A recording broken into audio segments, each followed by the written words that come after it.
everyone, and welcome to Revolution Truth, second panel in a series dedicated to increasing truth, transparency, reason, and sanity to our world. If you don't know us already, we're a group of people from around the world who came together to defend WikiLeaks against the U.S. government. And then we stayed together to build an organization that is part activist, part alternative media platform, and part global community. We're thrilled to welcome our group of panelists today. It's an honor and a pleasure to have every one of you with us. Before our introductions, I'd like to say a bit about the impetus for this panel. We all know that humanity is behaving like a juggernaut, hell-bent on its own destruction. We know that our systems are toxic and broken. We are collectively both causing and witnessing intense struggle, suffering, and injustice in our world. We all know this absolutely must change. It is time for people everywhere to come together and help each other rewrite our futures. It is time for us to take power back from both corrupt politicians and corporations. This fact is the impetus for this talk today. We have a few things and people to thank for bringing us to this moment. Mohamed Bouazizi, a young Tunisian man who set himself, his country, and the Arab world on fire. WikiLeaks, which provided evidence and helped awaken a global call for change. Every single person who helped make Arab Spring happen. Bradley Manning, a hero and singular truth teller in disingenuous times. And last but not least, Occupy. Last September, the people of Occupy Wall Street reclaimed a civic space for all of us. And in the process, they helped reawaken the DNA of dissent in the U.S. They also inspired over 2,000 sister occupations around the globe. Occupy has clearly hit a nerve. People have had enough. They want and need more than to feel scared, depressed, and hopeless about a future where options are rapidly dwindling for billions.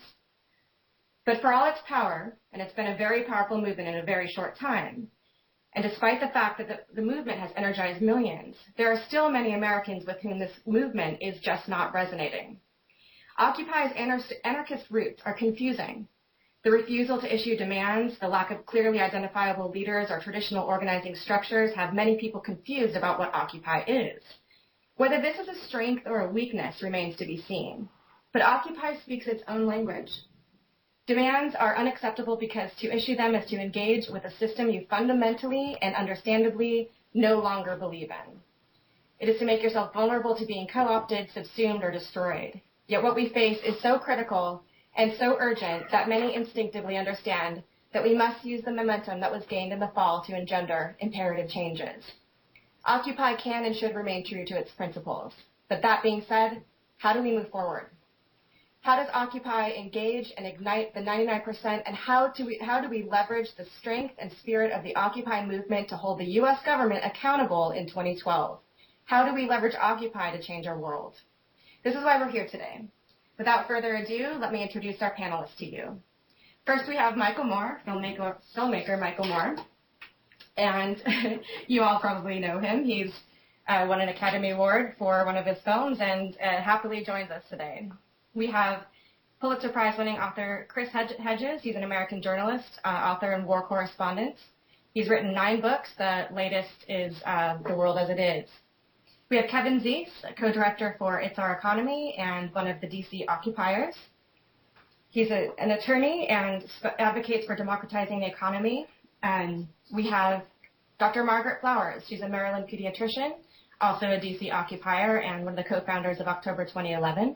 She served as a congressional fellow for positions with the National Health Program in 2009 and 2010. We have Birgitta Jónsdóttir. She is an Icelandic parliamentarian who has spearheaded the world's strongest freedom of information laws and is currently working with the EU, which is interested in modeling legislation after what she's done in Iceland. Last but not least, we have Jimmy Holovat coming to us from Occupy Wall Street. He's teaching courses at CUNY and is specializing in organizational psychology. So thank you all for being with us today. And with that, we will commence with our questions for you for part 1. So the first question is really basic and really broad.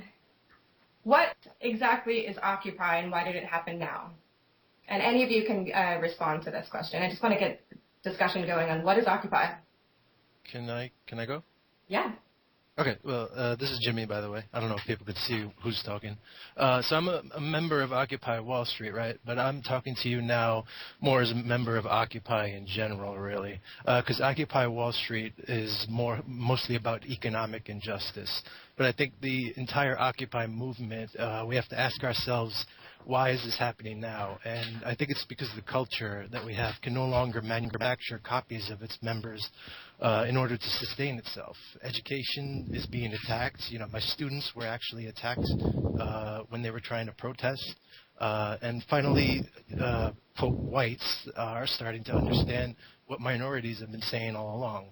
That a lack of education may lead to a lack of an educated workforce, which may increase the gap between the elite created by the system and the rest of us. So I think that's really what got us to this point now.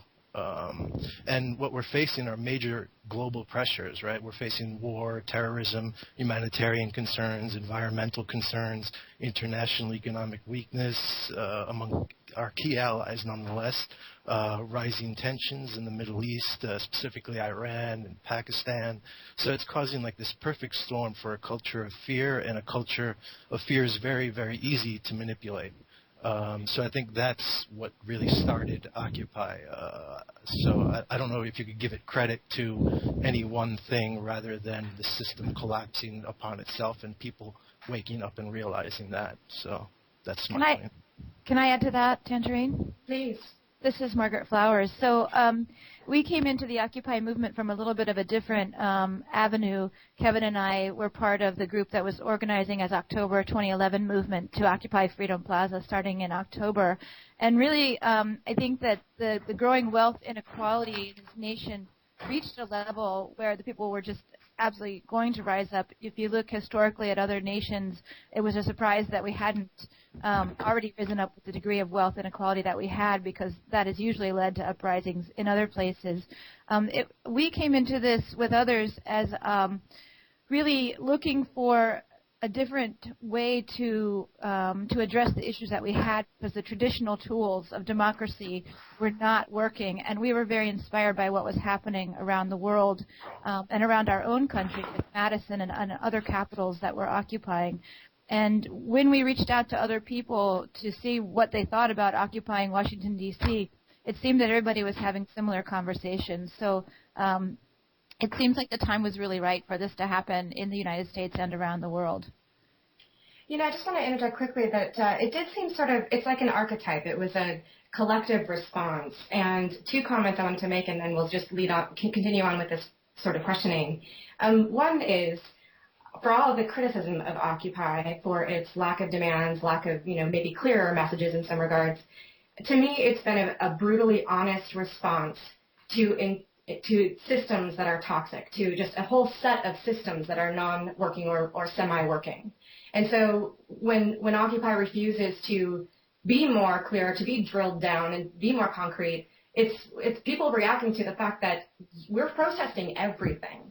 So that's one part of that. And the second part is something I've been thinking about a lot, which is Occupy strikes me as a collective, instinctive response to potentially calamitous collapse of our systems, and especially the direct democracy aspect, the way people are engaging in direct democracy on the ground, and really, many people for the first time engaging in self-governance. And so with those things in mind, can you guys say a little bit more about that and sort of the philosophy or feel of Occupy?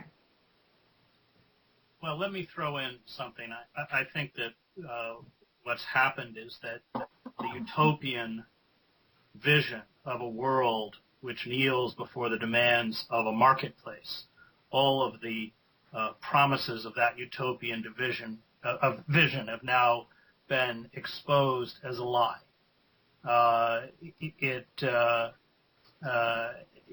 Orwell writes that totalitarian systems rule through force and fraud, and I think that the fraud is over. I think that the ideology has been exposed.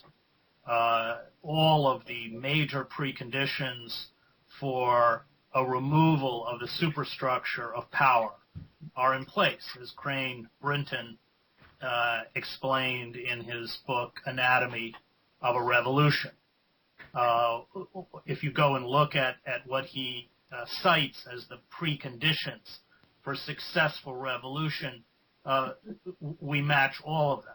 A discontent that affects nearly all social classes, with the exception, of course, of the oligarchic elite, widespread feelings of entrapment and despair, unfulfilled expectations, a unified solidarity in opposition to this corrupt power elite, a refusal by established intellectuals, scholars, and thinkers to finally continue to defend the actions of the ruling class, an inability of government to respond to the basic needs of citizens, and then this is coupled with a loss of will within the power elite itself, and defections from the inner circle.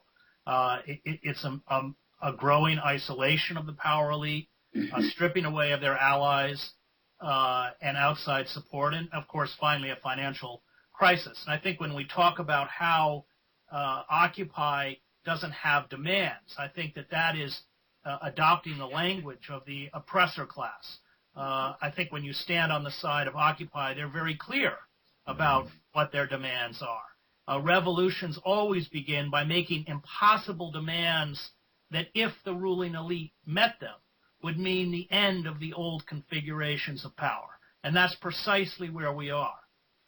What we've entered now is the attempt by the power elite to crush this unrest and discontent through physical acts of repression, by trying to erase Occupy encampments and shut it down, because they can't cope with that, with the fundamental demand, which is that their removal, nor will they carry out acts of reform to ameliorate the suffering. If they were at all aware of what the American public is going through, they would have immediately pushed through a huge jobs program of $1 trillion targeted especially at people under the age of 25. They would have forgiven student debt. They would have had a moratorium on foreclosures and bank repossessions.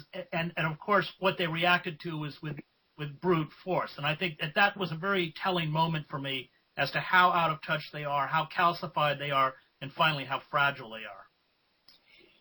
And also, Actually, go ahead. this is Michael. It's also a proof to me, at least, that they're not going to make it. Those in charge, that because they are so out of touch, because they think by tearing down some tents that this is going to put an end to this. There's no way to put an end to it. There's no way, even if everybody and whoever who had any tent in any encampment across the country, if everyone just said, you know what, it's too cold, I don't want to do this anymore. It doesn't matter. There are tens and tens of millions of Americans who have had the boot of this system on their neck for just too long. And it was amazing, actually, how long they were willing to allow that boot to be on their necks. I mean, it was incredible.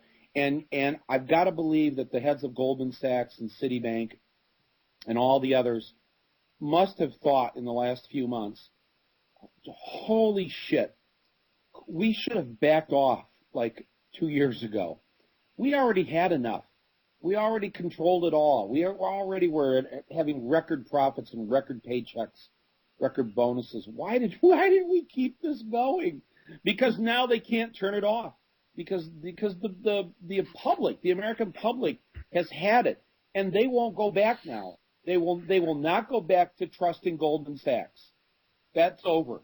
That's just over, and that's why. I mean, I'm here in New York City, and one of the jokes here is that if you work on Wall Street, you do not say that you work on Wall Street. You'd never admit that. If somebody just says to you in casual conversation, so where do you work or what do you do for a living, you dare not say that you work for a bank or for a hedge fund or for Wall Street. And so they know that it's over. They know that it's over, and now they can't figure out. They think right now that they can buy this next election, and that will somehow buy them some time. But I think this Occupy movement, it's just the best thing I've seen in my lifetime. And, I'd say, Mike, that in addition to that, this has been coming for a while. It's now public, and now it got big enough that people are seeing it. But when we were planning the occupation in Washington, D.C., we looked around the country at all the protests that were going on and compiled a list of videos. You can see on OccupyWashingtonDC.org. It's now is the time is the title of the article, and it shows protests all over the country about housing, about foreclosures, about banks not paying taxes, about schools being closed, about Latino studies programs being closed, about mountaintop removal, about Bradley Manning, about the ongoing wars, issue after issue, and it was not being reported in the media, but it was all there. And in fact, in addition to that kind of protest happening, we've also been seeing coming for the last decade or longer even, the new world being created. We've seen an increase in the green economy, in the democratized economy through co-ops and credit unions and community banks and through ESOPs where people profit from work their employer, their work and share the profits. So we've seen these things coming. In fact, people were calling it at the beginning of the century the Great Turning to this new, different kind of economy. And so both the positive and negative, we called it Stop the Machine, Create a New World, because we saw that you needed protest and creation of a new world. In fact, both were happening. And what the Occupy did was lift the veil and let all of us know in the country that we're not alone and that we all are sensing the same thing. We're all seeing the economic unfairness. We're all seeing the elites leading this country off a cliff with endless wars for resources, veiled as wars on terror. With an economic plans that push money to the top, while the middle class shrinks to being poor, while poverty increases, while homelessness increases. And so we've all been seeing this. And now what we know is that we know that we are all together in this, and that in fact, in just a few months, really not a very large number of people, hundreds of thousands of Americans have changed the debate. I think when we're now in this process of reviewing the first phase of Occupy, and my guess is that the spring is going to be an even bigger explosion, and the American people will realize that they have the power. And that's what's going to happen. When we realize we have the power that we can change the direction of this country, and I think we've already started to get a sense of that, it's going to be an explosion that is going to be a transformative moment for this country. So I want to quickly respond to what the two of you just said, and then actually bring in Margaret and Birgitta to respond as well. I'm thinking that it's great to hear what everybody is saying. I think it's definitely true. We cannot go back, and that's a beautiful thing. I want to also be careful as a group of people on this call who are all so deeply embedded and deeply committed to the work that we do, and many of you much further along than I am in your knowledge and understanding of what we're facing. In fact, a quick aside, when I first met Kevin Zeese, I swear he wanted to crawl through Skype and strangle me for still loving Obama. So it's been a year of awakening for me. And so that's a good illustration, I think, of the point I want to make, which is I see Occupy as a sort of splitting into two things. People have likened it to reformist versus revolutionary. There are lots of different ways we could put it. I call it the tale of two occupies, the 99% versus an Occupy dedicated to its anarchist roots. I do believe that we can't go back. However, Michael, you speak to a certain segment of the population, same with Chris and Kevin and everyone on this call. And Birgitta and I have had these conversations. How do we galvanize and energize all the people who are not already tuning into this? How do we galvanize the people who don't speak the language of Occupy? They're not accustomed to the idea of a green economy or resource-based economy. They're not interested in the GAs or direct democracy. They like a representative democracy. Those people, we are all under the same banner, but how do we start talking and how do we start working together? Well, can I just throw something in as somebody who's covered a lot of all the revolutions in Eastern Europe, and you can't know. These movements are mysterious forces. They have a life of their own. I think that the power of this movement is that it does fundamentally articulate a truth that makes sense to most Americans. And I don't worry about anarchist roots. I mean, anarchism in its pure form is just popular democracy. It's why Lenin and the Bolsheviks worked so hard to shut it down by crushing the local Soviets. It's about giving everybody a voice. I think the message is is one that has the capacity, coupled with the tone deafness, the criminality, and the cruelty of the power elite to ignite something, which is why the power elite has responded as it has. But what is it that sets it off? You can never know. I mean, there were candlelit vigils in Leipzig for week after week after week, run mostly by dissident Lutheran pastors. Very few people joined, and then suddenly 70,000 people joined. The same was true in Prague. What is it that, has on December 21st in Bucharest a crowd that has collected for decades in front of the dictator? What sets them off to boo? You can't know. But I think the potential for that igniting of a popular revolt is there, and I think the power elite knows it. But it's having covered these things. I mean, I covered the Palestinian Intifada, all the street demonstrations that brought down Milosevic. You can't know. It is an absolutely mysterious force. Even those people most closely connected to the resistance movement don't know. And I'll just end by this anecdote. On the afternoon of November 9th, 1989, I was with the leaders of the East German opposition in Leipzig, and they said, well, maybe within a year we will have free passage back and forth across the Berlin Wall. A few hours later, the Berlin Wall, at least as an impediment to human traffic, didn't exist. And that was a particular moment I never forgot, and I think is emblematic of how popular movements work. Yeah, I totally agree with this, because like when we had our revolution in Iceland, exactly to the date, 3 years tomorrow, nobody could ever imagine that all these people would turn up. There had been protests for months, every week. So you can never actually, that's the beauty of the revolution. You never know when it's going to come. But it can be very frustrating also. But I think it is very, very important that we bear in mind that, even if there are pressures that we should become like the old structure, that we should have strong leaders and we should have one voice and we should create some sort of ordinary pyramid structures to run it. The reason why we're in this mess is because we have these structures and they have been completely disassociated with the realities of the majority of people.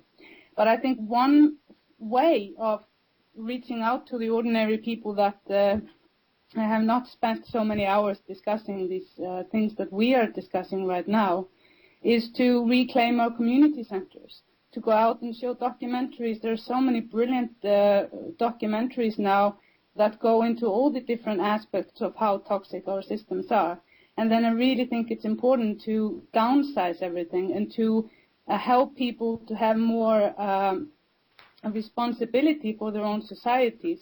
That, if we want to have societies where we give everything to daddy, the government, all the responsibility, then we are doomed to recreate our failures or recreate the mess we're in, and we simply just don't have time for it as humanity.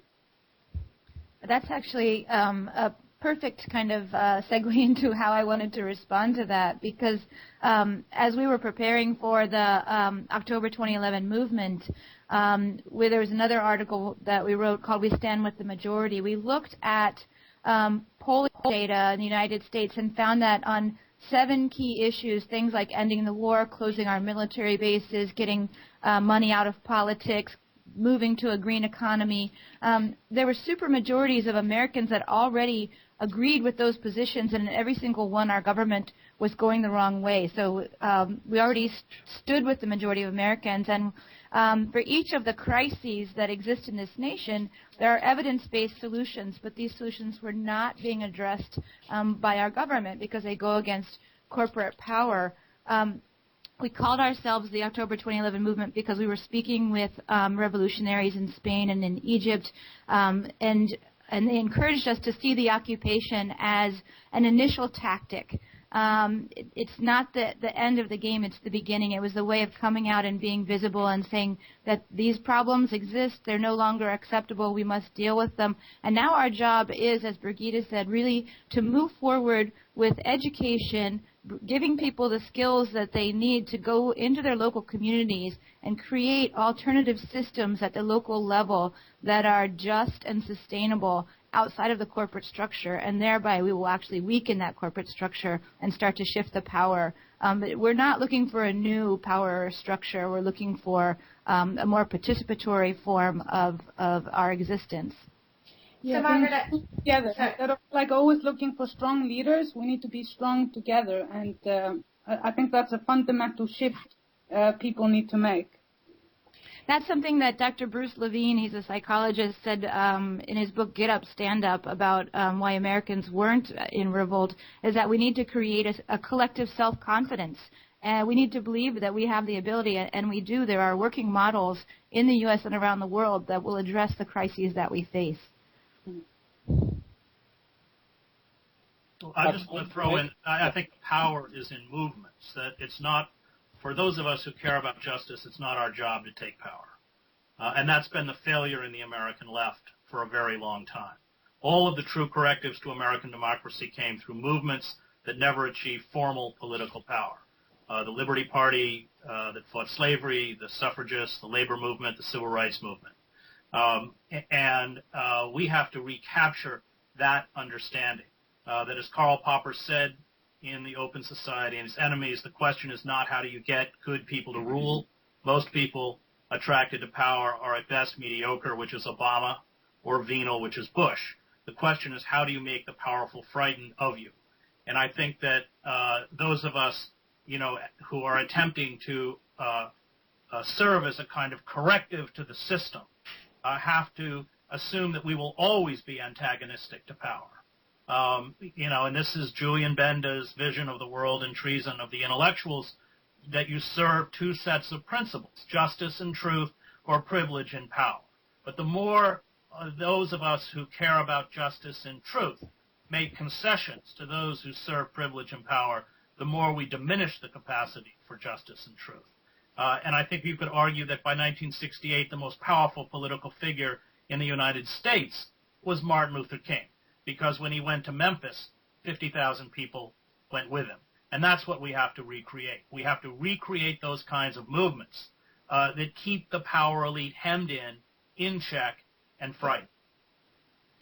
Yeah, it's really an era of people versus the elites, and that's why I think what you're right about, Chris. There is, and also everyone else who's spoken sees it too. Is it's the broad base of people being mobilized, and it really should make it clear to us that participation in the direction of a country doesn't come from voting.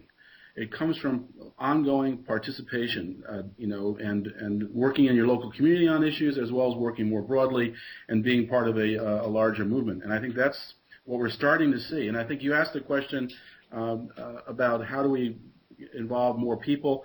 I think all we can do to involve more people, in addition, we've been about educating and showing movies and having book discussions and working in the communities to organize, is really to set the example, to show people that, in fact, they do have power if they stand together. I think we've done that great in the first few months of Occupy by standing out and changing the debate.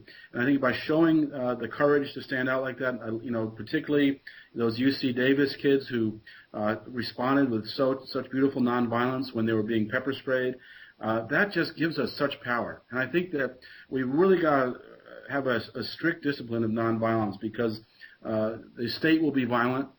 And we can't give them any justification for it, but they will be violent. And if those folks in New York who are behind the orange arrest barrier, who were pepper sprayed early in the Occupy Wall Street movement, if they had been throwing things at the police, our movement wouldn't have grown.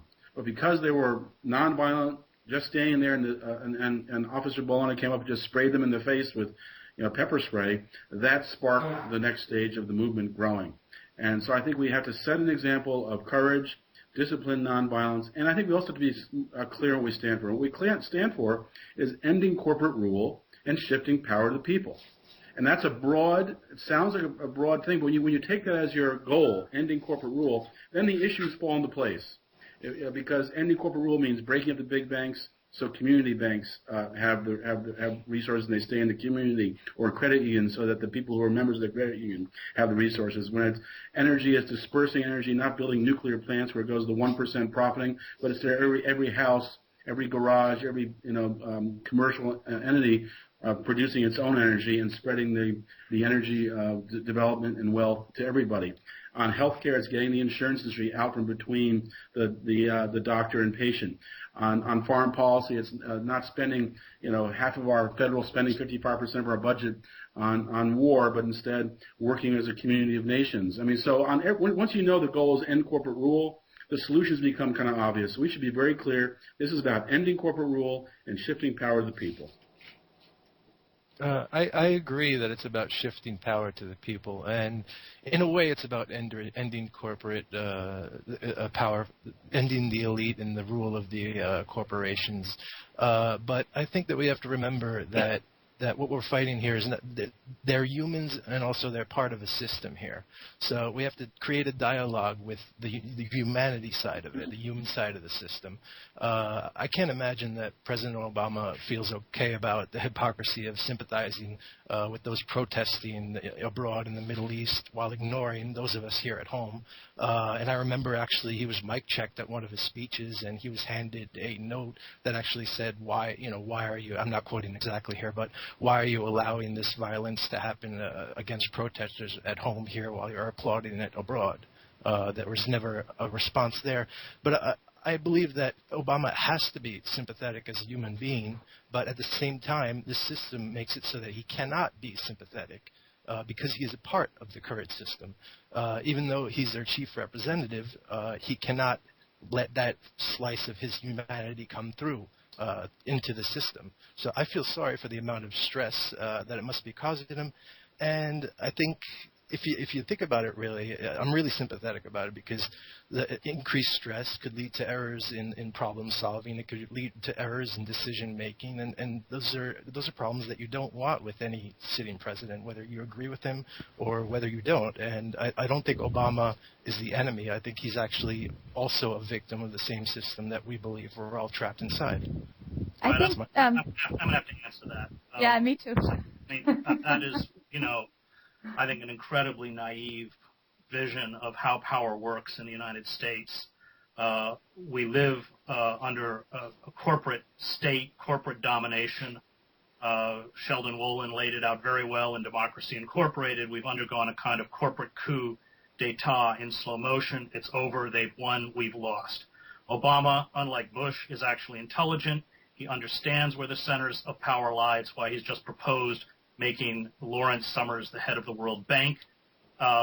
He serves those centers of power, and in return he gets the status and the position of political prominence that he sought.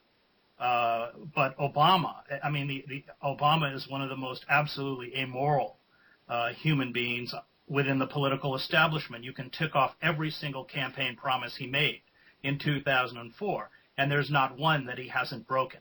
The whole, and Margaret can talk about this in detail that I can't, but the whole cynicism around the health care plan was staggering. There was never any intention to provide a public option. Obama functions as a brand in the same way that Calvin Klein and Benetton used people of color and HIV-positive models to promote their products, and that's why after he won the election, he was given Advertising Age's top annual award, which was Marketer of the Year. He beat Nike, Apple, Zappos. The professionals knew damn well what he'd done. And to somehow, look, I've seen evil systems. Yes, of course, in the end, I think Kevin referred to this. We are a nonviolent movement because we respect life. However, to somehow feel that we can evangelize people who have sold their souls to these systems, that we can appeal to Obama's conscience, I don't think there's anything within the fact-based record that makes that kind of an appeal plausible. Right. I think that Jimmy brought up a very good point that it's not about Obama. It's about the fact that that system doesn't work, and it doesn't really matter at this point who you put into this corporate system. It doesn't work. It's corrupt. It's perverted. And one of the messages we wanted to give very early to people is not to look to leadership to solve the problems. It's not about electing the right person. We don't really have time for that. We're facing many crises in this nation, and within the current power structure, neither an electoral or legislative strategy are going to work. We have to start coming together into our communities and solving these problems together. Gene Sharp is somebody that we've followed a lot in terms of his writing. He's from the Albert Einstein Institute, an expert on nonviolent movements, and he talks about the 9 pillars that hold this current hold a power structure up, and the importance of drawing weakening those pillars, but in many cases drawing the people within those pillars to the movement. So we don't really need to be villainizing people, but what we need to do is show them that within this new world that we're trying to create, there's a place for them. They and their family members will be better off. So when in Washington, D.C., when we were occupying Freedom Plaza and the police were around, Kevin and I frequently spoke to the police officers, talking to them about what we were doing, reminding them that they were not the 1%. We had campaigns where we went to federal agencies and encouraged workers in those agencies to blow the whistle, that it was a position of integrity to do so, to speak the truth, expose fraud, and that there were safe ways to do that either anonymously through WikiLeaks or working with the various whistleblower coalitions. So I think we need to look at this as a long-term effort. I think Tangerine mentioned what is going to be the impact of the Occupy movement on the elections in 2012. In my opinion, I don't think the elections of 2012 have any relevance because this power structure is not going to be changed in that short of a period of time. This really started 40 years ago with Lewis Powell and his memo to the U.S. Chamber of Commerce that outlined a plan for the corporate takeover of our power. They followed that plan very well, and so now we have to have a long-term plan for how we're going to address that. Can I add, I was not evangelizing Obama there. I'm sorry if you all thought that I was. No, I'm part of Occupy Wall Street. I would not be evangelizing Obama as a representative, especially when Occupy Wall Street was set up as a direct democracy. What I'm saying, though, is that there has to be a shred of humanity. It doesn't matter how much money you throw at somebody. They are not going to turn into, an unthinking animal. There has to be a shred of humanity left within him. So, Jimmy and the rest of you, what do you think happened to Obama? I mean, I think, Chris, you have some answers to this, but I have to say, I mean, in my heart, I remain confused and full of grief for this. I drank the Kool-Aid. I worked on his campaign. You did drink the Kool-Aid, and I didn't. I did. Let me stop. I did not vote for him, and I did not campaign for him. Go ahead. Neither did I. I mean, the fact is, there has to be an astute study of how power functions in this country. And the personal narrative of candidates, which is essentially the only thing politicians offer us in an election cycle, is political theater. It's irrelevant. It doesn't matter. And we're very skillfully manipulated into voting on how we feel. We confuse how we are made to feel with knowledge. And Obama did it very well, and the people around him did it very well. But the fact is that there is no way in this country, no matter who you vote for, to vote against the interests of Goldman Sachs. There is no way in this country to stop the imperial projects that are hollowing the country out from the inside. There is no way to control the criminal class on Wall Street, whether you're Republican or Democrat. I think for that you have to look at, I mentioned Wolin's book's probably the best, but you have to begin to study how power works and not focus on individual personalities. Yeah, I mean, look, everybody, I come out of seminary. I mean, not only is everybody, finally all human life sacred, even, the lives of your enemies. Yet at the same time, to think that we are going to appeal to somebody who has as cravenly served those systems of power as a Barack Obama is extremely naive.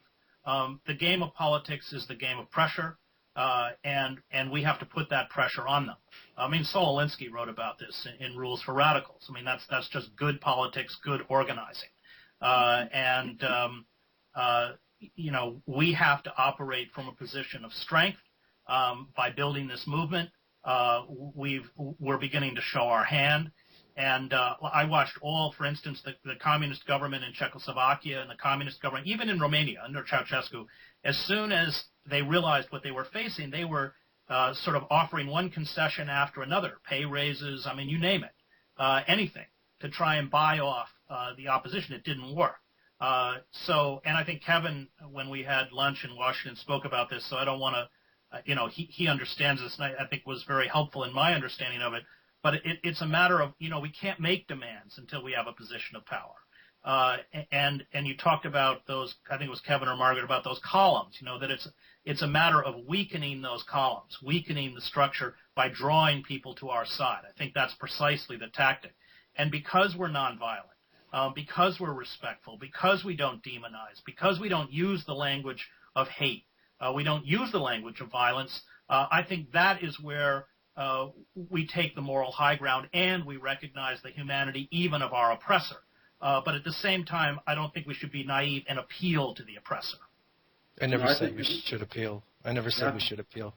I think Jimmy's right. It is the system. Jimmy's right about that. It is the system, and that's the key. And I think what we're going to face in 2012 is going to be a very interesting political year. We're going to have, as Mike said, the Goldman Sachs of the world are trying to buy one more election, buy some time that way.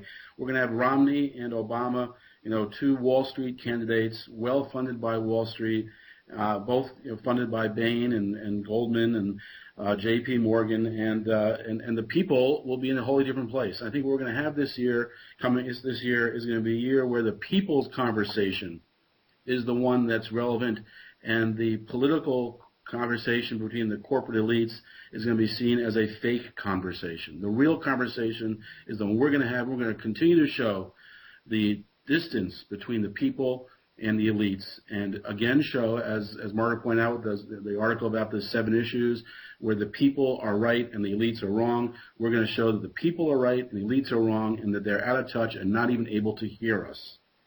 Yes, Kevin, that's the point I was trying to make, Kevin. Thank you.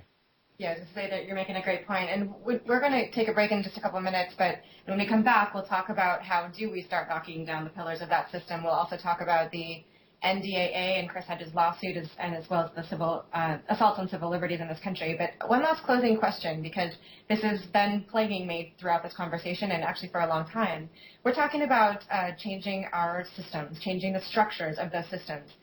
Maybe, Chris, you can answer this because you have a lot better grasp of history. But we can replace our systems, but we will still be human beings, and human beings for millennia have had a toxic relationship to definition of an orientation toward power. So when we have a toxic definition of power, and when there are incentive structures, whether they be in direct democracy or in representative democracy or other kinds of systems, when our incentive is to gain a toxic kind of power, how does changing our structures or our systems change anything in the long haul? How do we change ourselves? How do we change our relationship to power? How do we change power? Well, you can't change power. I mean, and that's why there have to be those of us who are in have a constant antagonism or alienation to power. Ralph Nader always says the last liberal president we had was Richard Nixon, because and you look at the legislation that Nixon pushed through. He's right. The Mine Safety Act, OSHA, the Clean Water Act. Because movements were still powerful enough to frighten him. And there's those wonderful memoirs, or stories of Nixon looking at all surrounded the White House with buses and police, and he's standing at a window wringing his hands with Henry Kissinger because he thinks they're going to break through the barricades and get him. That's precisely where you want people in power, where they're constantly looking out the window thinking you're going to come get them. That's it. And if you want to have any honesty, and if your commitment is to justice, then you never enter those centers of power. You have a constant antagonism to them, and that's what a functioning democracy is. I mean, what Sarkozy is a cretin. But what keeps him in check are the French labor unions. He's terrified of them. I told my son, imagine if Sarkozy got up and told every college kid, in France that they'd have to pay $50,000 a year to go to school. The French student unions would shut the damn country down. And that's what we need, and that's what we lost. We lost it. It wasn't accidental. All of our popular movements were destroyed, starting in World War I, the Wobblies, the old CIO, and then ending with the witch hunts in the 50s that decimated the radical and populist left and then hollowed out our liberal institutions in the name of anti-communism. So, it was a calculated effort, and by the time the rise of the corporate state began in the 70s, we were left utterly defenseless. We have to rebuild those movements and understand that, at least for those of us who care about the country, that we're never going to take power. We're always going to be antagonistic to power. So one last quick question, because I have to add to what you're saying. There's something that strikes me as a little bit less vital as living a life in opposition to, rather than living a life where we are able to embrace something. And so with that in mind, is it at all possible that there are other kinds of power? People talk about our authentic power. And if authentic power is something real and something, that could operate in a world of political realism, is it something that we should be aspiring to? No. Go read the Christian gospel. There are two kinds of power. Okay. And one is the power of truth and the power of justice, which always stands in opposition to those who have temporal power. And in that, I go back to my seminary roots. That's right. And we have to make decisions in life as to which side we're going to be on. And I think that what keeps a society healthy is when there are significant, especially mobilized elements within that society who are willing to stand up and fight for justice. All of the movements that fought slavery, the labor movement, these people never achieved formal power. Nobody elected Big Bill Haywood to anything. Nobody elected Martin Luther King to anything. And yet they were the people that opened up our democracy, a very narrow, closed democracy in the vision of the Founding Fathers. Every advance that we made was fought for. It was fought for and gained by movements. And I think for those of us who care about the poor and the working class, our fealty are to those movements with the realization that we will always be standing outside the configurations of power. And frankly, that is the core of the biblical message, or the Christian gospel.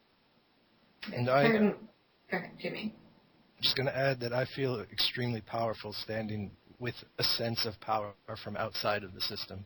When Occupy Wall Street started, there was maybe a quarter of the park was full, and we started our own culture of direct democracy. And I've lived in New York all my life, almost 33 years now, and so it was something amazing to me to see that sort of paradigm shift where people actually got together in a park to talk about the global problems that we're facing and politics and how to solutions for these problems and forming working groups and things like that. Sure, it doesn't have any sort of electoral power, any sort of political specific power where we can represent ourselves, but it has people power behind it. There's general assemblies in the form of direct democracy springing up everywhere. There's people using direct action as a tactic, just like was introduced in the beginning, that one martyr that set himself on fire. So I think we do have a power behind our numbers. I think that's where our power lies, and as long as we stay together and we can increase our number, all we need is the willpower, actually. I think we have the time on our side, we have history on our side, all we need is the willpower. Great. Well said. Do we have a little time, or are we going to have the pause now? You can go ahead and make a comment, and then we'll take a break. Okay, because I've had that very bizarre experience of actually creating a political movement in the wake of the financial meltdown in Iceland that came out of all the different grassroots movements that popped up like mushrooms everywhere, and so I, the activist, the anarchist, went into parliament in Iceland, which has been an absolutely bizarre experience. But I have, it's been very difficult, and sometimes I just really don't want to go to work because I have to be around people that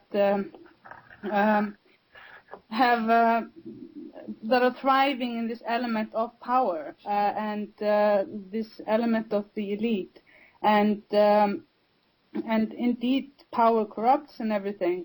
But what I've seen is, I've had now hands-on experience how the system works from inside, and I've been working on trying to inform, or working with the intent of informing the general public how it works, so that they can apply the pressure from outside in an efficient way. So I don't necessarily agree with all these sense of duality. I think there are many ways, and I think that we can apply ourselves in many ways. One of the things we put into our movement's manifesto is that we have to dissolve it within 8 years. And our main objective is to have democratic reform so that we can create the tools for the general public to have impact in direct democracy.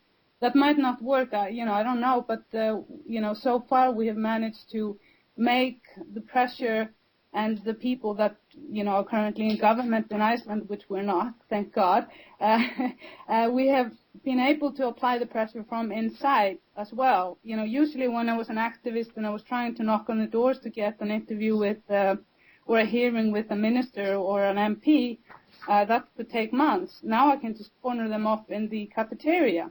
There are pros and cons to this, and I don't want to draw these absolute pictures.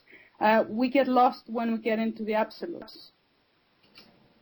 In 2002, Michael Moore won the Academy Award for Bowling for Columbine. When he got up on the stage to accept his award, he spoke a pretty profound truth to an audience that wasn't ready to hear it. And we know Michael Moore, so we got to experience how awful that was for him. So that, to me, is a significant moment in our history, and it really spoke volumes about the willingness of the United States, the people of the United States media, and the United States government to engage in a profound lie. I think we've been lying for a long time, but we definitely started really lying to ourselves with the manufacturing of the Iraq War, and we've been lying to ourselves quite a bit ever since then. So before we go into a conversation about the assaults on our civil liberties, I wanted to ask Michael Moore and others on this conversation to say just a little bit about that. Do you see Occupy as sort of a palliative or something that can help redress the ways our society has been in major denial about really critical things? Do you see our willingness to accept lies is something that is worsening? Where are we headed with that, and where do we need to be headed? Well, come on out and sit down, will you? I've been lied to since I was about 6 weeks old. So I'm kind of used to it by now. I didn't start with the Iraq war. But I would say I agree with everything Chris has said here, that we should not try to figure out how we can move the Occupy movement into some place that we'd like it to be. It is not something anyone or anything is going to move. It's going to happen as it's already happened on its own, and it will continue to take shape and form. And as we sit here tonight, we don't really know what form that will be or what will happen, and that's all kind of exciting. Instead of being worried about it so much, I think that this thing is it's only 4 months old yesterday, and I think that when you said that about the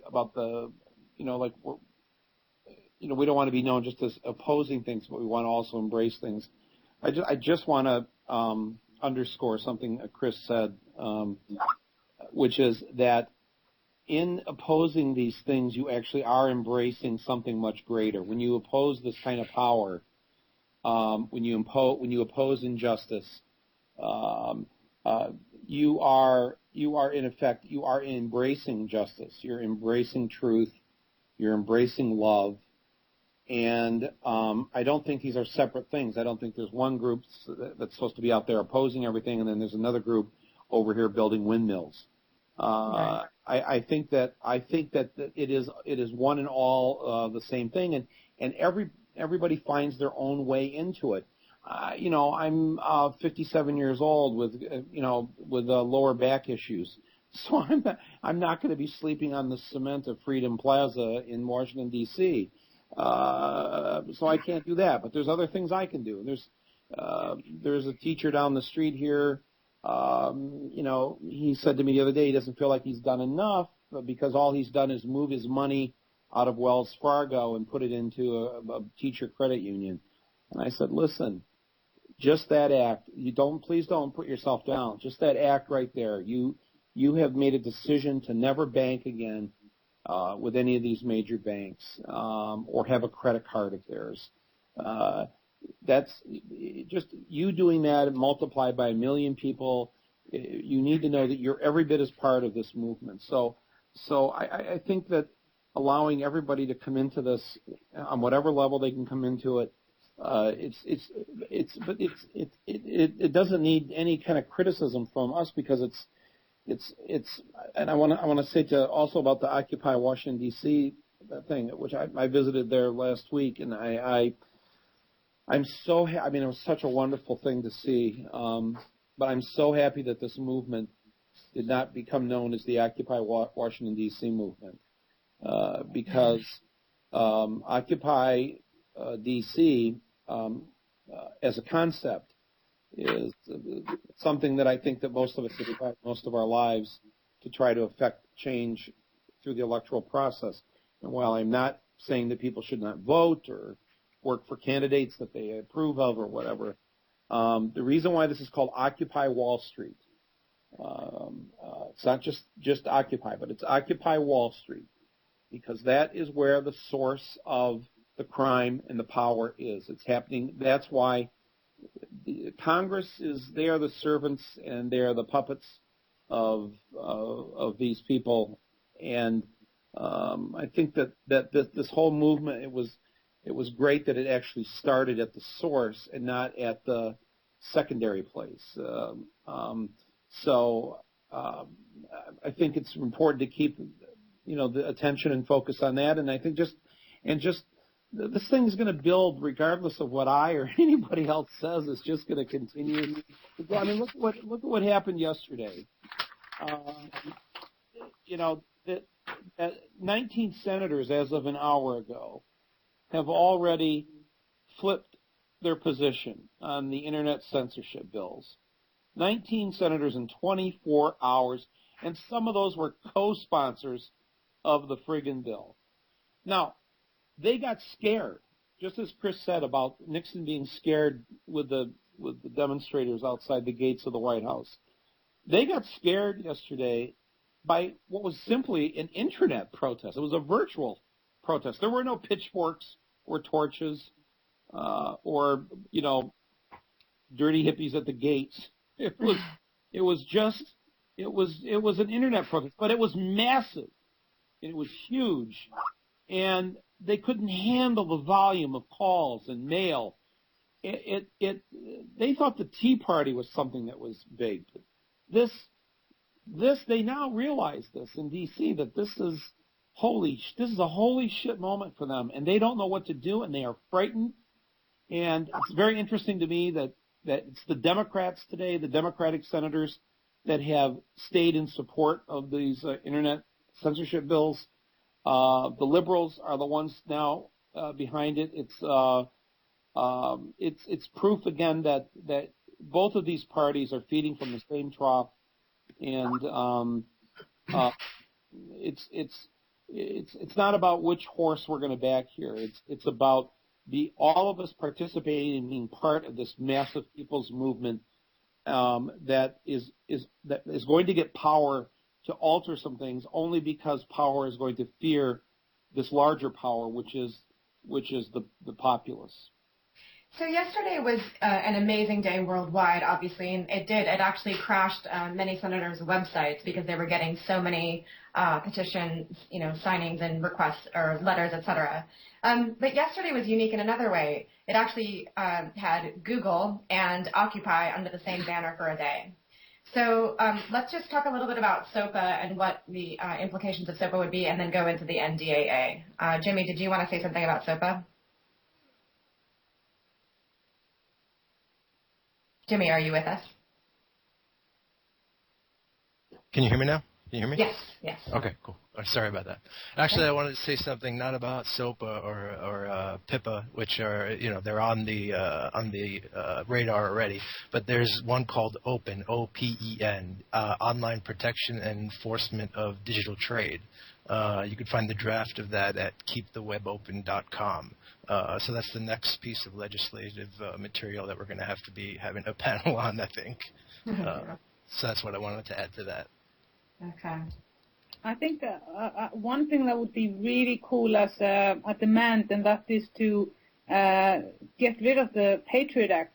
The Patriot Act has done more damage to the United States and our world than anything ever created in the last decade. I think that, there are so many things that people can do by all this wonderful technology. For example, I participated in this PayPal event that was just a one-day event on Twitter, where people were encouraged to close down their PayPal accounts as a protest for how PayPal had treated WikiLeaks by blocking the donations to them. And there were like 30,000 accounts shut down just in this one day, and eBay lost $1.2 billion on the stock market. So there are so many things we can do, and I think that with both Anonymous, with Occupy, with WikiLeaks, and various other platforms, we can truly change the world. But we always have to be one step ahead of them. So I'm really glad you mentioned Open, Jimmy. But SOPA is not won yet, but there was a big victory yesterday, and also the Tarzan's victory should not be forgotten. Yeah. Let me add something on the, this is Kevin, on the internet issue. I think we're at a critical moment in independent media. We're moving from an independent media to a democratized media. And it's also getting to a point where there's a tipping point being reached. I think the reaction to the WikiLeaks, shutdown that Birgitta was describing, I think the reaction yesterday to the threat to the internet shows people know the importance of the internet. They want to keep their voice. They want to keep this open free speech zone on the internet. They don't want it curtailed. And it also shows the powers that be are very afraid of it. That they've been trying for years to find ways to slow the internet down. So far, we've resisted it successfully. And I think that building this democratized media may be one of the most important things this movement's doing, because I really think if we, if you look at our webpage, Occupy Washington DC, on the media page, occupywashingtondc.org, on the media page, you'll see that we have a list of not only independent outlets covering us, but also articles about the importance of each person's role in the media, to turn their social network into a media outlet, to turn their iPhone into a TV station. And then we also have to figure out how to work together in a organized way to be the media, so that we can overtake the corporate media. I mean, these cable TV shows that have in the low hundreds of thousands of viewers for the most part, they're not that gigantic. And readership of newspapers, the corporate media is going down. Viewership of the network news is going down. And at the same time, our democratized media is expanding. So I think if we have a focused effort on continuing to build that, the tipping point will come, and the new media will be overtaking the old media, and we'll have the louder voice. So obviously we've all seen a slow and steady and increasingly egregious assault on our civil liberties under both the Bush and Obama administrations. Most recently with the passage of the NDAA that many of us momentarily thought Obama was going to veto, but he was never going to veto for the right reasons anyway. Chris, I know you just filed a lawsuit against Obama. I know a lot of people who have been following this issue are extremely excited about it, and I want to talk about that. I also first want to get it out of the way, though. We were getting a ton of questions from people asking whether this can be turned into a class action lawsuit. I'll have to talk to the lawyers. I think the lawyers approached me about it because they felt that given my background as somebody who had actually spent time, considerable amount of time, with individuals and groups that have been branded as either terrorists or terrorist organization by the government, I was vulnerable, and that made me credible as a plaintiff. And that's why they asked me if I would be a plaintiff. But I'll have to ask the lawyers. They've already filed it, and I think they're waiting to see who the judge is. And they know there are 30 judges in the Southern District Court, and they know which ones are more open towards hearing these kinds of arguments. And I think they want to sort of force a hearing if they think they have a good judge. But that all is done by the lawyers, not by me. Okay. Yeah, I can just see this actually sort of becoming a lawsuit on the part of the American people against Obama and the majority of Congress that voted for this. It seems like Occupy has already taken a stand on it. I could definitely get behind that. Even someone like me, I haven't been in the same circles or had the same experiences as you, Chris, but I spent a year leading an organization that is conducted one of the few campaigns on the planet for WikiLeaks. We're conducting a campaign for Bradley Manning, and I have a ton of friends in the Middle East, some of whom only write in Arabic on Facebook. I'm not sure what they're saying. It's ridiculous now what we live with. So I guess, one, is this an accident? Is the passage of the NDAA really just a bizarre, irrational overreach of power on the part of the federal government that has nothing to do with Occupy, or was it in part Occupy inspired, or what are your thoughts on that? If I could respond to that. We had Ray McGovern in Freedom Plaza not that long ago, just before NDAA passed. And people may remember him. He's a former CIA analyst who did the presidential morning intelligence briefing for 16 years. And it was his opinion that NDAA absolutely was a response to the Occupy movement. Particularly in Washington, D.C., we find that the police have been very sympathetic to the Occupy movement. And he said that the people on Capitol Hill were not certain that if we stormed Capitol Hill that the police would stand between us and the members of Congress. And so that's why they allowed repeal of the Posse Comitatus Act and the other provisions in NDAA. And then they made it so broad in the final draft that belligerence is enough to be subject to military detention for a U.S. citizen or a legal resident. Belligerence. Right. That's pretty low standard. I think it's I don't know what the motives are, and in many ways the motives are irrelevant. Right. The fact is the language of this legislation can be used to crush internal dissent. The language is so amorphous that none of us have protection. And I think one of the reasons the lawyers came to me and the arguments they made, Carl Mayer and Bruce Afron, is that, look, there's nothing in this legislation that protects journalists. And I was somebody who, was flying to Tunis to meet Abu Jihad and Yasser Arafat at the time, two of them branded by the international community or certainly by the United States as international terrorists. So what are the motives? I don't know. But in some ways it doesn't matter. Right. The fact is, when you have a bill that permits, as Margaret said, this overturning of over 200 years of law, keeping the military out of domestic policing, when you have terms like, that those who are considered suspects to be people who either substantially support Al-Qaeda, the Taliban, or what they amorphously called associated forces. Yeah. The language is really, truly terrifying. And, it's my belief that this wasn't done naively, that, as Margaret and Kevin said, the corporate state knows what they're up against. They know that things are going to get worse, especially economically. And finally, they don't trust they don't trust the police. They want to be able to call out the military, and this is a bill that allows them to do it, which is why it's it's such a catastrophic step in terms of the shutting down of what little civil liberties we have left. Remember that under the 2001 Authorization to Use Military Force Act, through radical interpretations of it by John Yoo and others, much of this was already being done. Jose Padilla, right, an American citizen, was held for 3.5 years, and then it went to the Supreme Court, and they transferred him to civilian court, so the Supreme Court, didn't rule on it. They rendered it moot so that they wouldn't have to rule on it. But this really codifies it. And the other thing that it does is that in the 2001 Act, everything was tied to al-Qaeda, groups associated with al-Qaeda. Now it's groups that weren't even existent in 2001, had no connection to al-Qaeda.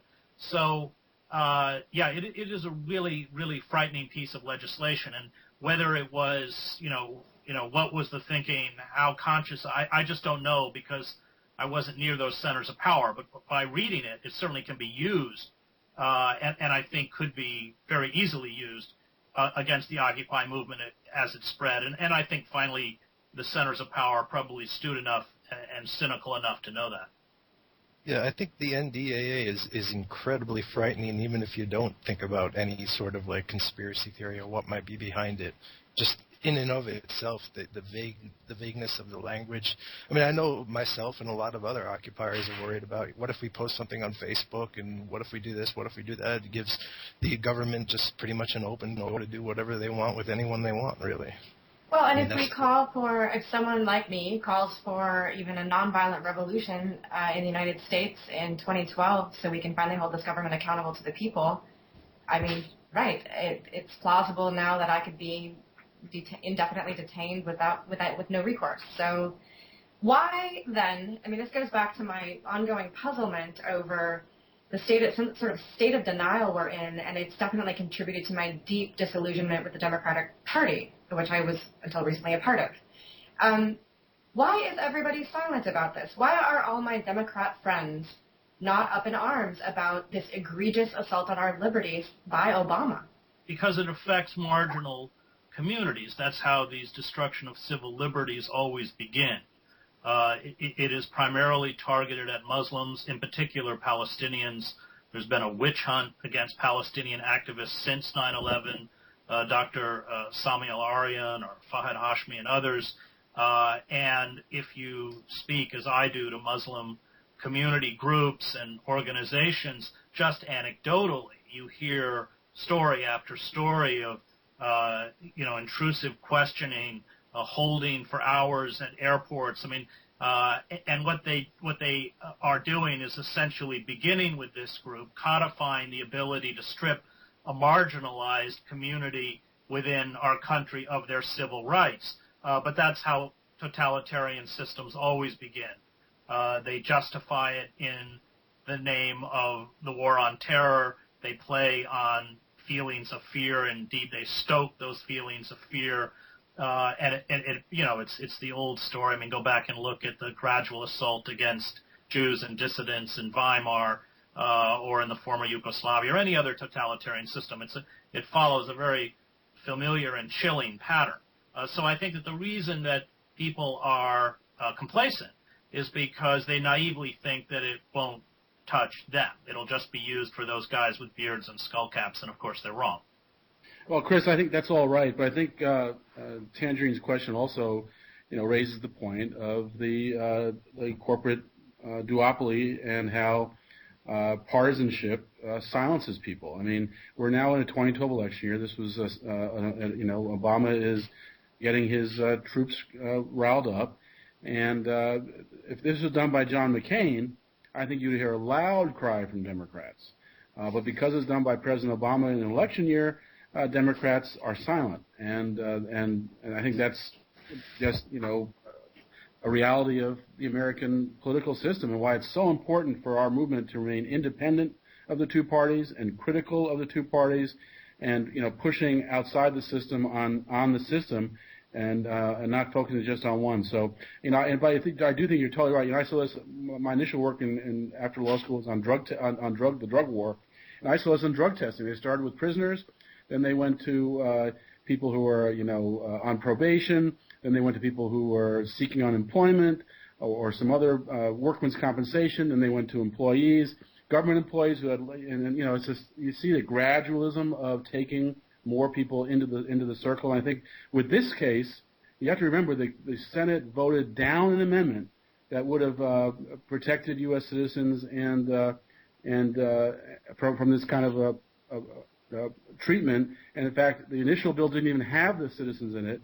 The Obama administration is the one that wanted to put it in it. And so the fact that that's the legislative history is going to make this something that's going to apply to U.S. citizens, and that's just the reality of what the history shows. So, Chris, you were saying that this, the reason people aren't responding is because these kinds of laws first are felt by marginalized communities. Is Occupy then, would it be considered marginalized? Because Occupy is pretty clear about this. They took a clear stance, a very immediate and clear stance on this. Well, I think that the reason that these mechanisms have been put in place, or let's not say because I don't know what the motives are, but once these mechanisms come into place in March, they will become an effective tool should Occupy grow to an extent that the power elite feels they can't control it. That's pretty clear from reading the bill. So by effective tool, do you mean if people suddenly start disappearing, it's going to scare the movement into submission?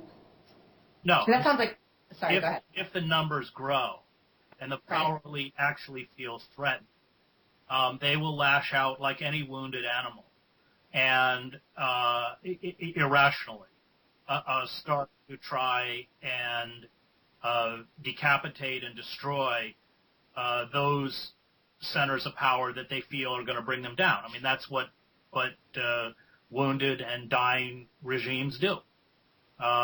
So the danger of this legislation is that it hands to the power elite forms of control, detention, stripping American citizens of due process that they didn't have before. And do you think that this dying empire, in a sense, would use that law to decapitate or destroy the occupied? Like, they would actually start arresting people? If they felt that there was an existential threat to their existence, yes. So that then leads back to something you said earlier, Margaret. You were saying, I think very wisely, that not a whole lot is going to change in 2012. We don't have time, even though things are urgent. There are imperative changes needed.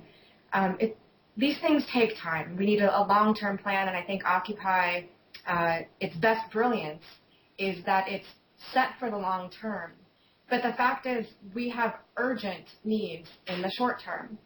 So that leads us, we can talk more about our civil liberties, but all within this context, that leads us to, what do we do? What are we going to be doing over the next few months? And I know you've all, or several of you have said, these movements have a life of their own.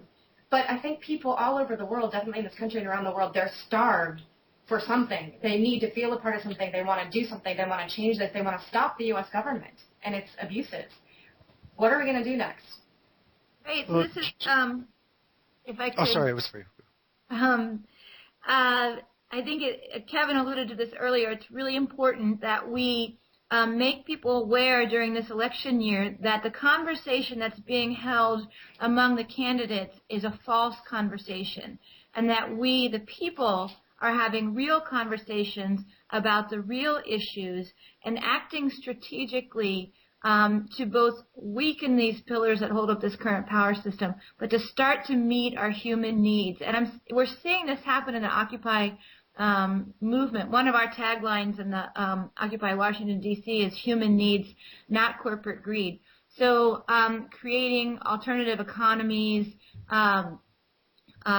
sustainable food networks, taking over foreclosed homes and preventing evictions. I would love to see more creative work around providing health care to people who need it outside of the corporate system. We really don't have a lot of time to start meeting our human needs. I mean, if you think about it, the situation that we're in in the planet.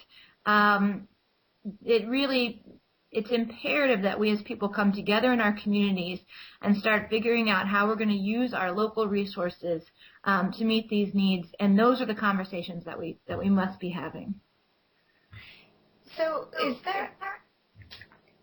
I think a lot about how Occupy can maybe reconnect with the 99%, and I'm hazarding a guess that some of you on this call are not quite as concerned about that as I am. And I mean, maybe it's just that I'm a type A person and I worry about these things a lot. But I myself was disillusioned by Occupy by my local experience here in Portland. I felt like Occupy Portland made some pretty bad moves to a disappointing outcome. And hearing stories from life on the ground of both Occupy DC and Occupy London, which have both had extremely successful occupations, I mean, very exciting, empowering occupations, I know I wasn't alone in my concerns about Occupy Portland. And those concerns really were about, why did we have 10,000 people come out on October 6th who were so excited to be there? And it resonated with everybody. And then thereafter, it quickly left a lot of people very disaffected. I guess one thing people across the country are talking about is, and I heard from a woman at Occupy Wall Street, is Occupy Wall Street has a hotline, and they're getting calls from people across the country who are losing their homes, and they have heard that Occupy might be able to help them, and they're desperate and they're terrified and they need help. Well, they're struggling, as far as I understand it, out of Occupy Wall Street to try to connect these people with the right groups. And so when we spoke, we were saying, what if Occupy Wall Street, this is spearheaded out of OWS, actually set up a network with all the groups across the country who were already working on this with a hotline and trained occupiers across the nation as nonviolent teams to go out and actually surround people's houses or apartments or whatnot and prevent them from being moved out. I know that's happening, but it's happening sporadically. Is that a viable idea? And would it be something that could help us reconnect with the larger public, or was that anathema to the larger public? I think it's a good idea, but I think it has problems as well. And I think going backwards a little bit, you mentioned marginalization. I think that's one of the things that we need to do is get those that have been marginalized traditionally into the movement.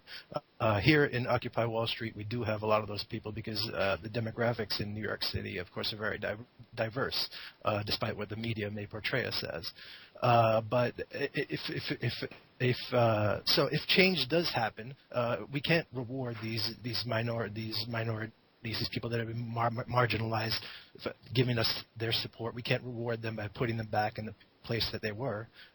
It's just going to perpetuate the myth of them saying, why should we support them if we just go back to the way things were for us.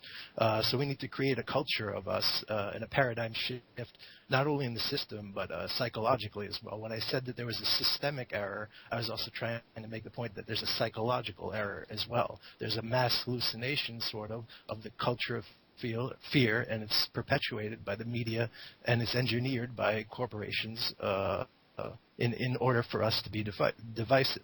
And I have more to talk about that, and as far as direct democracy is concerned, but I'm going to pause for a minute because if anybody else wants to talk. Let me just throw in on the breakdown, because after the individual tents went up in Zuccotti, they lost control of the park. And I think that this is something that Kevin and Margaret and the others at Occupy Washington understood very early on, partly because I think they did more pre-planning than probably any other, well, without question, any other Occupy movement in the country. That any kind of activity, even if it's inadvertent because of substance abuse or mental issues, that sabotages the movement can't be accepted within the movement. The movement doesn't have the resources to handle it. You saw in Zuccotti, people staying up all night and de-escalation teams patrolling the place, and it became the largest open-air food kitchen for homeless in New York. All of the human people who were treated like human refuse by the wider society were thrust upon the Occupy movement, and they don't have the infrastructure to cope with it. And so when they made the plans to take over that area near Duarte Square owned by Trinity Church, they understood that the configuration of the Occupy movement had to be very different. And I think that one of the reasons that the Occupy Washington movement, and Kevin can speak to this, or Margaret, has been able to sustain is because they've been very, very strict about no substance abuse, no violent language. Everybody has to participate.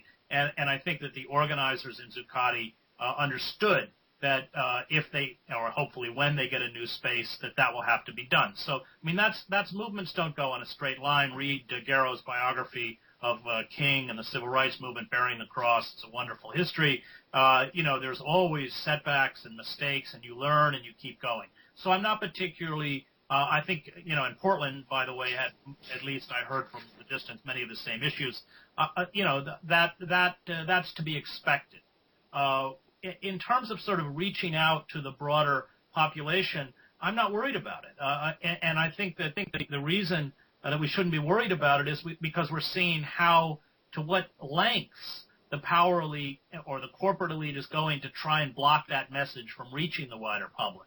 How they're demonizing those people within the movement because they're terrified. They know that message articulates a fundamental truth about our political and our economic system that is potentially extremely dangerous for them. And I think that I don't think this movement's going anywhere because I think that message is one that is shattering old perceptions and illusions, creating a new narrative, and I don't see it going away because it's true.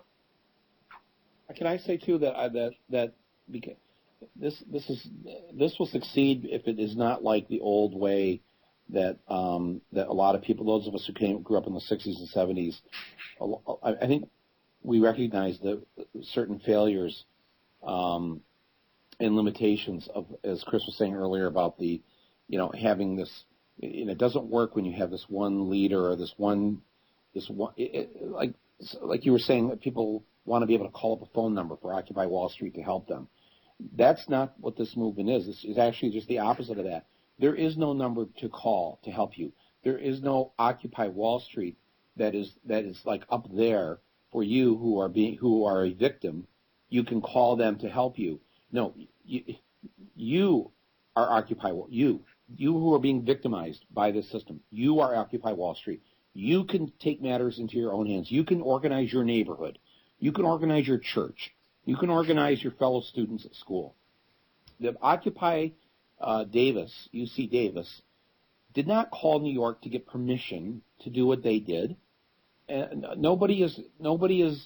This is the beauty of this movement, but it's going to work because it will dawn on people, as it already has, that it's like, oh, you know what? I can be the Occupy movement just because I say that I am, and I can organize my own thing here on this local issue or that local issue. I was at the Portland encampment.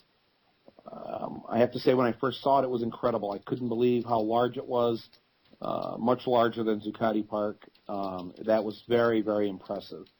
But those local occupies that have had strict rules that everyone agrees to and everyone participates in, as Chris said, are the ones that have been more successful. Those who have allowed either their liberal guilt or kind of a faux anarchism to sort of set the tone, they've been less successful and are struggling with it. So I think if you're listening to this around the country and you're trying to get something started in your community, in your neighborhood, in your school, you have to make sure that everyone agrees to the same rules of just common behavior, and that you are not going to be able to provide the social services to help those who have been destroyed by the system. It's painful. It's painful to see people who are hurting like this, but this thing has to keep moving on in this direction, and realize that it is not that. We're not creating a social service agency. Exactly. Yeah, these are really important questions that we need to examine now that we've had, some experience with Occupy. The revolutionaries in Spain had advised us during the summertime that the occupations should not last more than a few weeks. That after that they actually lose their effectiveness, and then you start to have more of these challenges that you have with people that have been so hurt by the wealth inequalities and the lack of a social safety net or infrastructure in this country. I think that in Washington, many of the occupations, and I hear that Occupy Wall Street there was some relief when actually they lost the physical space. Kevin and I found in Washington, we stayed there for the first 2 months on the plaza, that the physical demands of just maintaining that space took away from our ability to do any of the other important things that Occupy needs to do to build the movement, to help educate about how we can shift power in this country. And so we're in Occupy Washington, D.C., have moved on to some next steps, as many of the occupations have, and moved some people indoors who might otherwise leave because of those challenges of being in the elements constantly. And so we're organizing now with occupations around the country, and more occupations are welcome to join us through interoccupy.org for something we call Now DC in the spring. It's the national occupation of Washington, D.C., when we will both occupy power and show our Occupy power. And that is going to be a limited event.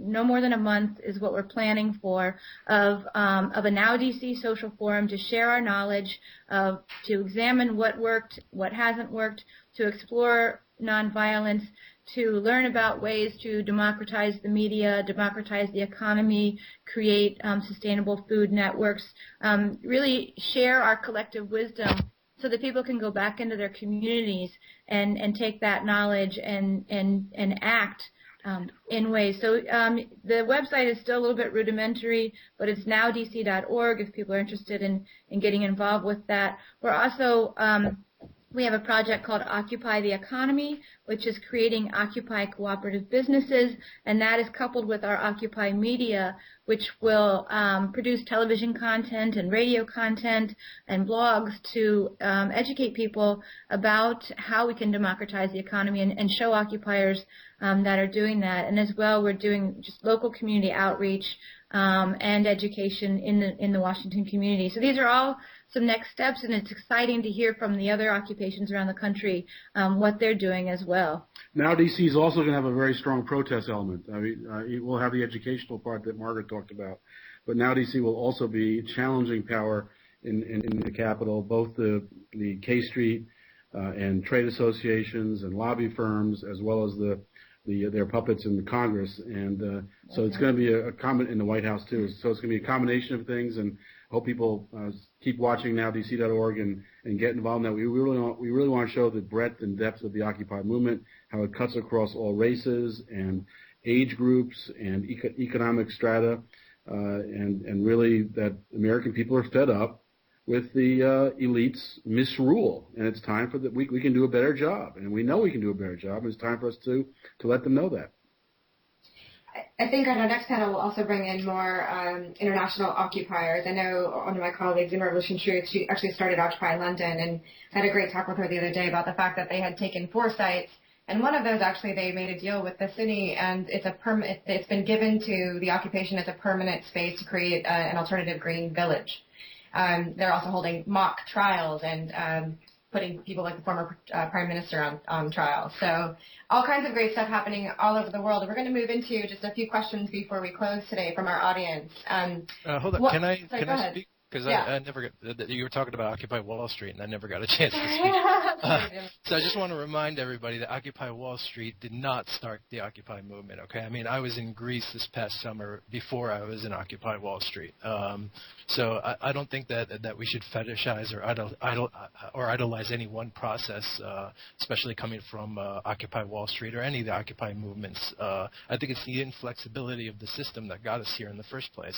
So I would say be flexible in your direct democracy, General Assembly efforts, experiment, expand, diversify, avoid things like groupthink, thinking that there's only one right way to run a direct democracy.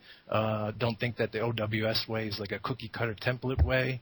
And I think you should also avoid all forms of authority, and don't allow your GAs to become a representative democracy, because that's where the problem comes in. So keep them directly democratic. And be kind to each other. I'm sorry? And be kind to each other. Well, I'm getting that. And I would also like to say to the other occupiers that moral framing, when you're going to engage in political discourse, and I'm going to say, and with the media as well, and I'm going to say that's inevitable. Okay, I'm not going to pretend that we're not going to have any political discourse or discourse with the media. So at the same time, you have to remain true to your strengths. You have to be organic and independent of any political party or parties, because they're going to attempt to usurp us. Also, I would say be open psychologically and also physically, like we were just saying. Don't attach yourself to any one physical space indefinitely at the exclusion of others. Use the internet as a tool to expand your direct democracy, beyond the psychological and physical boundaries that we have. Even in the same city, like here in New York City, we could hold a GA in Zuccotti Park, and at the same time hold the same GA at Washington Square Park, just by using a cell phone to communicate between the two. So there's all kinds of ways of thinking about removing yourself from this. I think we lost Jimmy. Being anchored, combining ourselves. Hello? Yeah, got you back. I think that's a good segue actually into a couple of our questions from the audience. And one was, is America ready for the kind of upheavals that Occupy basically instinctively understands? Are we ready for that? Are you talking to me? Oh, everybody, anyone. Are we ready for the kind of radical ground-up change that Occupy embodies? Corporations know only one word, and that's more. And there are no internal impediments within the system now to stop them. So it's sort of a funny question. It's how much can we take? Because they'll keep pushing and pushing and taking until there is a resistance. It's kind of a moot question, because there's no check left on corporate rape, corporate malfeasance, and corporate power. And the thing about corporate capitalism is that it's supranational. It has no loyalty to the nation state. It's quite willing to hollow, and it already is hollowing the country out from the inside, creating a kind of global serfdom where American workers are told they have to be competitive in a global marketplace, but in real terms, that means they have to be competitive with sweatshop workers in Bangladesh who are making 22 cents an hour prison labor in China. So it's only a question of how much stress we can endure, because the corporations won't stop until we push back. Multinational corporations are very insidious for that one point. I mean, they give people assignments overseas. When those employees return from those assignments, they're actually passed up for promotions, or in other cases, they're even fired. And I believe we're the only industrialized nation in the world that has no federal law as to vacation time. I think every other industrialized nation actually has a federal law on that. And I think 2 days ago, actually, Brazil implemented a law that if you were working for a company and part of your job was to answer emails, that answering emails when you were home would count as overtime pay. And people here are so afraid to take a vacation because they're treated as chattel, mainly because that the people in power in the corporation decide. There's a huge amount of people out there that are unemployed, so we have a huge pool of people that can come to work for us. So we don't really give a crap about you. If you're going to take a vacation, go take a vacation for the rest of your life, is what they're going to tell. Right. So I mean that's the point where we're at now. Go ahead. I think ready or not, this is the situation that we're in, is that it's really right now a matter of our survival as a species. Are we going to create this new world that is required, that's just and that's sustainable? And so the strength of the Occupy movement is to lead by example. You know, there's such a fear of leaders, and I agree that we should not be following one person, but we have to start seeing each of ourselves as leaders in terms of stepping up and acting and doing and showing how we can create alternative systems outside of the corporate structure that start to meet our human needs. And as we do that and make people aware through the social media, independent media, that others will join in and follow. Plus, I think we have to get people ready. In addition to showing that we can do it by exercising our own power and people seeing it and having confidence in it, we also have to show people that there is a better alternative, that they don't have to be afraid of the new world. And so I think that's why we're spending some time on building alternative economic institutions. Like co-ops already exist. In fact, 2012 is the year of the co-op. The UN has declared the year of the co-op. So it's not a new idea, but we think with the Occupy movement having a spotlight, we can highlight that in ways that it'll be seen more. And so we can start to show people they can create their own businesses, fill a need in the community, and get a wage out of it and develop wealth out of it. That begins to show them that there is a democratized economy out there. So we need to show people that there is a world beyond the current one. Even as bad as it is for people, with the lack of health care, with the low-wage jobs, and the frightening poverty retirement, and the overexpensive schools and the mass debt that kids get out of school with, even with all that, the devil you know is still easier than the devil you don't know. And so we need to show people that there is a better way and they don't have to be afraid of it. Right, and can I just add one thing to the equation? I think it's so exciting to hear about all these things that are happening in the United States and all over Europe. We also need to learn from each other and share the knowledge, because we're dealing with global problems. We're dealing with global corporations. We're dealing with the fact that the corporations don't have any jurisdictions because of the Internet.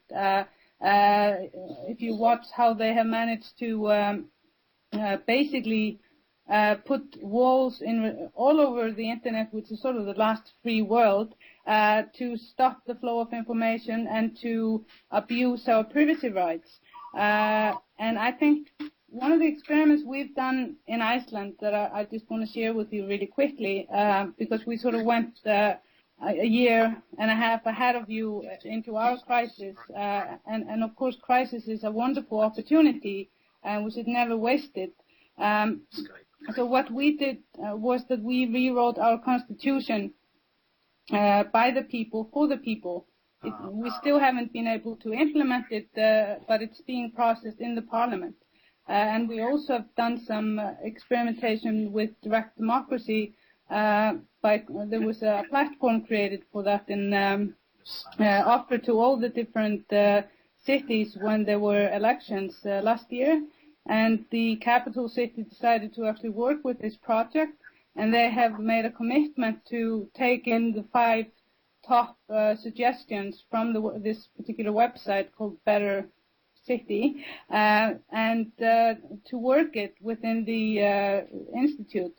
And the next battle is to get them to allocate money to it so that they don't only discuss it. But it's a very definite first step.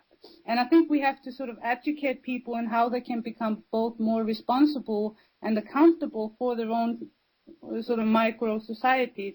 And then we can bring it up to level 2, which is the state, and then level 3, which should be the all the states or the governments, if we still want to have that sort of structure. I just have to say goodbye because I have a radio interview in LA. Yes. Thanks. This was really great. Thanks for having me. Thank you, Chris. Thanks for being with us. Sure. Bye.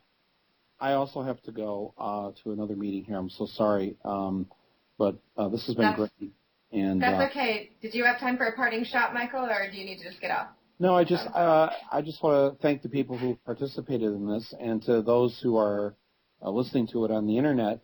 No, just thanks to everybody, and know that you're part of the Occupy movement simply because you say you are, and by your actions, and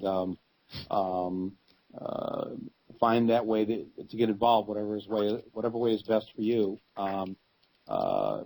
Don't miss this moment though, because there are millions of your fellow Americans and people around the world who are who've decided that now is the time. This is it, and so this is your moment. If you've been waiting to get involved, now's the time to get involved. So thank you, Tangerine, and everybody with your group for putting on this forum. Yes, thank you so much for being with us today, Michael. It's an honor. All right, bye, everybody. Bye. Bye. And before the rest of us get off the call, anything you want to plug, say, closing comments? I'll go last. Go ahead. Somebody else go. Yeah, I just wanted to, this is Margaret. Yes.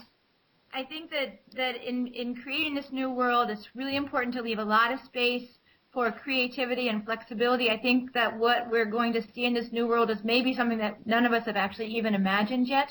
But at the same time, it's important that we act with intention, that we have a vision of, in general, what it is that we would like to see going forward, and that we make sure that we learn our lessons from the past, that we really examine when you are at a level that you have some power to actually start getting some concessions, make sure that at that level you keep pushing, that we don't give up, that if we start to get some changes, we can't say, oh, good, it's done, now things are changing, we can relax again.